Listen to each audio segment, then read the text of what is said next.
What's up guys, June here, and today we got the second of the 4 Elite Slayer mobs coming out this month, which is the Ripper Demons, and I'm especially excited about these because I think, conceptually speaking, these are the coolest of the 4 that they've talked about. And I've spent a little bit of time here already, and I wanted to get a cursory guide out because the mechanics are pretty easy to understand, and they're actually quite a bit easier than Living Wyverns. So I think most of the people, even if you had trouble with those, will probably be able to enjoy these and get the basics down pretty quickly. So for the time being, there seem to be 2 setups that I think are going to work here. The first is magic. Their listed weakness is earth spells, but I actually got a lot better results using dual-wield melee with a Darklight and an offhand Dragor. And the reason for that is that the accuracy bonus on the Darklight means that you're going to hit 100% of the time as long as you've got overloads. And because of Dragon Breath being a multi-target ability, and they're in a really cramped space, and it's very easy to aggro multiple targets, and as soon as you have more than one Ripper Demon on you, you're in very serious danger. Their basic melee attack hits very rapidly, but for relatively low damage, so you do want to use Protect or Deflect from melee attacks, and then you can employ Devotion also if you find that you're using a little bit too much food. But most of the real danger here comes from their special attacks. The first of these special attacks is that they are able to use the ability Slaughter, and they do this under 2 circumstances. The first is if a Ripper Demon engages combat with you rather than you engaging combat with them, that is the first attack they'll use, though this should happen very infrequently, as I'll talk about a little bit later on in the video. The other scenario that they use this attack in is if you're standing outside of melee distance for any reason, they'll teleport inside melee distance and immediately use Slaughter.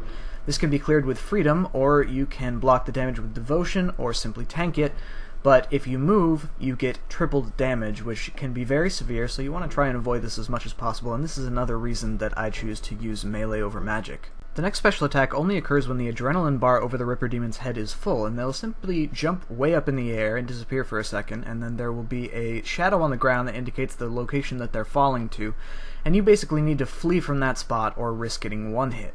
This can be especially dangerous if you're fighting multiple at one time because they tend to stack on top of each other, and the ones that aren't rendered underneath the others can KO you out of nowhere. The last of their direct damage dealing abilities is the passive effect that activates anytime you kill one, and for a few seconds after they die they enter this weird fit of rage state where they rapidly deal 950 damage to you, and this isn't blockable with Protect from Melee or with Devotion. And to avoid this, you simply have to run outside of melee distance quickly when you kill each of them, and with a little bit of practice this should be second nature. The last of their special effects is a passive ability, and this just activates anytime your HP falls below 50% and causes all of the Ripper Demons to become aggressive. So this is extremely dangerous.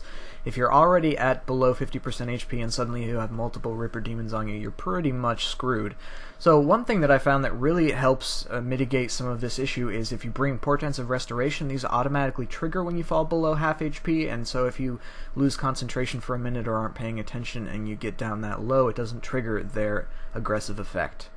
All things considered, I like these guys a lot more than Living Wyverns, which were pretty much just a disgusting brute damage mob that you had to either like Food Fest or Shield Camp. These guys have a lot more actionable mechanics, so they deal a lot of damage if you don't know what you're doing, but you can strategize well and avoid and mitigate most of that, and so I think they're a little bit more interesting of a mob. I also like the way they look and the general theme of them.